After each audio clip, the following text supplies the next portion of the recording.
Ako, pinagtatalunan ito ng maraming netizen hinggil sa DC bus ng City Government of Davao. May nagsabi, ay nako, grabe naman yung City Government of Davao, hindi binigyan ng credit si BBM. Kay BBM yan. Proyekto yan ng DOTR. Proyekto yan ni BBM. Ako, ang kapal ng mukha ng mga Duterte, inangkin ang proyekto ni BBM. Hala ka, talaga ba? Kay BBM yan?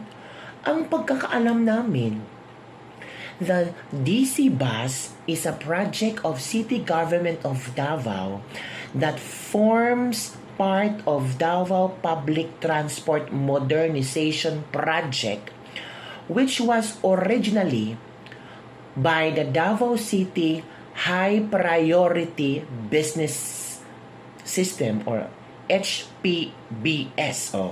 Ito daw DC bus ay proyekto ito ng City Government of Davao na parte ito sa DPTMP or Davao Public Transport Modernization Project na originally ay Davao City High Priority Bus System na kung saan this was initiated in 2018 by our VP, Sara Duterte. 2018 to. Initiated ito ni VP Sara Duterte kung saan mayor pa siya ng Davao noon. 2018, wake up. Ano bang taon si BBM naging presidente? 2022. Ito was initiated in 2018 by then Mayor, now Vice President Sara Duterte. So itong proyektong ito ay sa puso, sa isip at gawa ni VP Sara Duterte. BBM, wag mong angkinin. May mga loyalista kasi, mga pinklista, unipink, at yung mga bashers na nasabing ang kapal ng mga Duterte.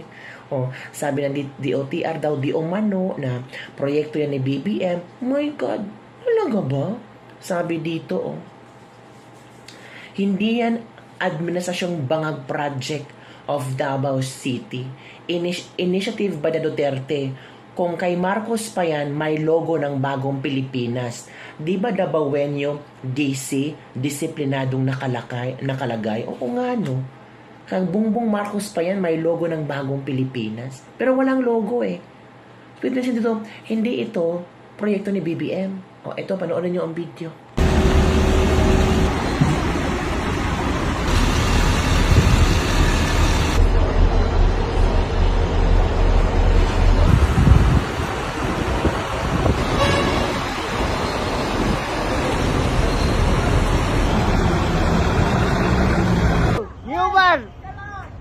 New bus, walay kontraktor dire, nindot lang dire.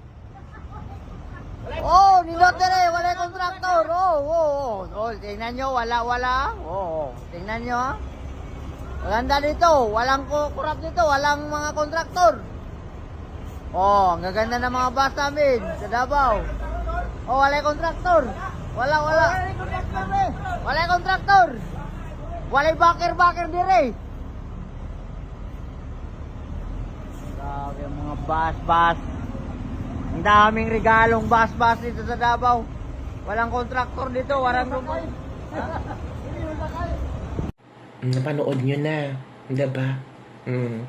Yun daw video nandoon si DPWH Secretary Vince, yun daw ang ginawa nilang reference na yung itong DC bus ng Davao ay kay BBM. Ay nako, yung love bus kay BBM. Kasi talagang halatang may Bagong Pilipinas logo. Pero itong DC bus ng Davao, walang logo ng Bagong Pilipinas ni BBM. So it means, hindi kay BBM yan. Ano ba naman, puro lang BBM.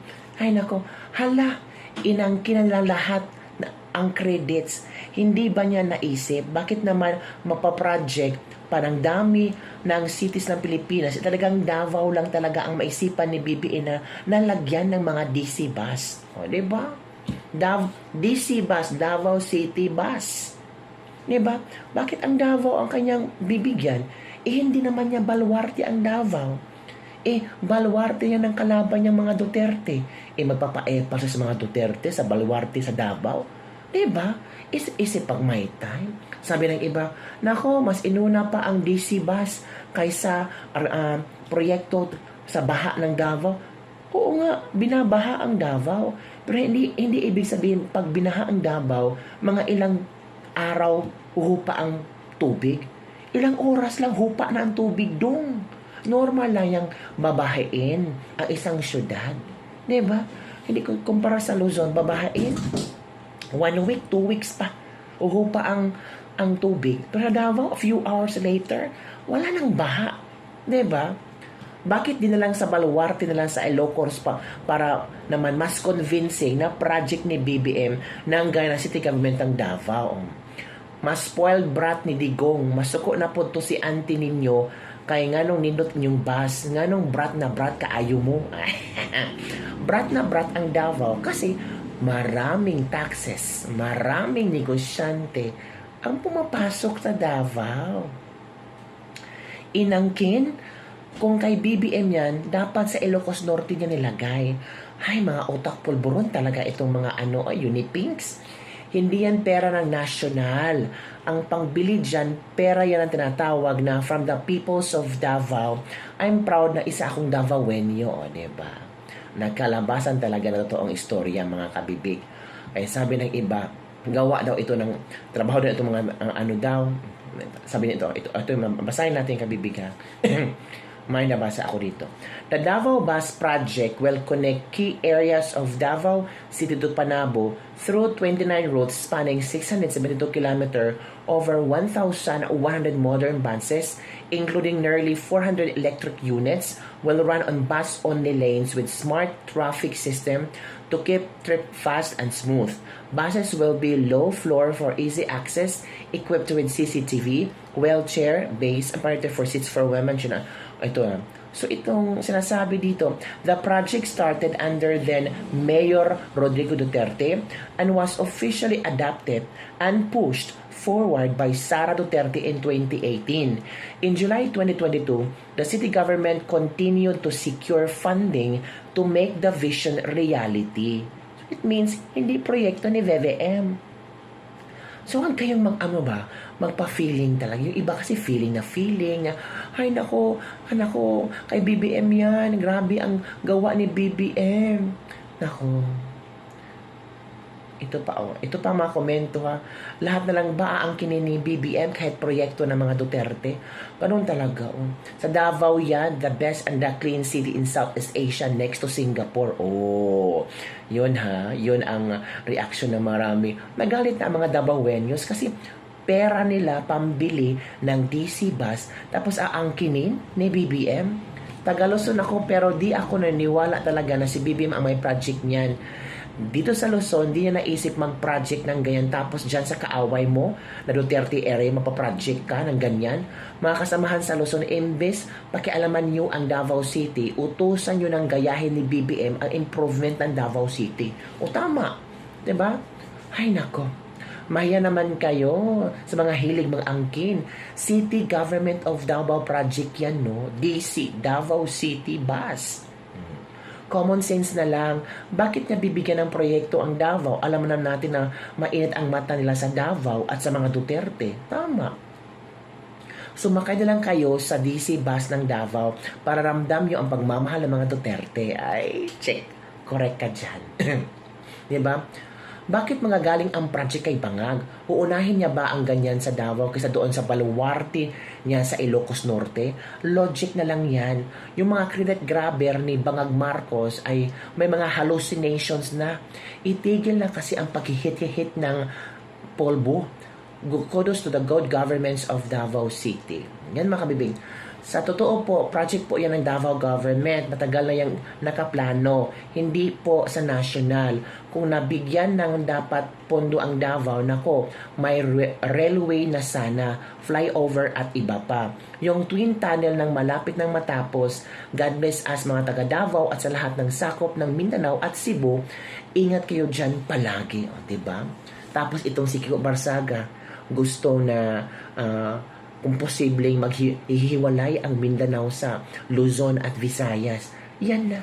Yan na ang simula, Kapipig. Ano sa palagay yung Kapipig? Matutupad kaya yung mga hiling-hiling, yung mga speech-speech ni Kiko Barsaga na ihiwalay ang Mindanao? Naku po, maganda nga ang DC bus sa Davao eh. Diba? I'm sure yung ibang mga probinsya ay gagawa din ng paraan. Sa Mindanao ba? Paraan na magkaroon ng magandang bus system. Magandang electric bus. Gagayahan nila ang Davao. Yun lang Kabibig ang ala ko. Hindi to proyekto ng ni BBM. Diba? Ito ay proyekto ni Vice President Sara noon. Initiated to. Tapos, nakakuha ng tawag dito, napunduhan ng klaro dahil of course, mataas ang taxes na nakuha from Davao City. O di ba, bilyones ang taxes ng Davao. Natural, uunahin lang ang magandang proyekto para sa Davaoenos. Ibabalik ang nararapat para sa mga Davaoenos. Kasi, trusted, trusty, and the same time, mahal na mga Duterte ang Davao.